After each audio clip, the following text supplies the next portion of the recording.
Okay, go. All right, we're running? Yeah. Okay, so this is the starting line where they start. And then on your mark, get set, go, and they start running, right? And they come into this pit with the seaweed. And then they jump into the pit with the seaweed, and then they have to jump over this wall. From the wall, they can walk down onto this balance beam.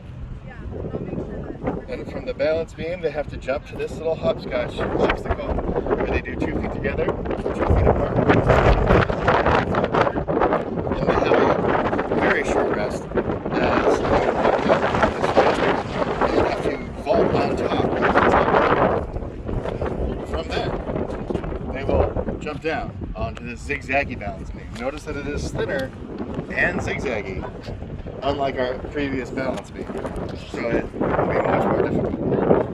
Following this, they will enter the trench, dive through the tunnel,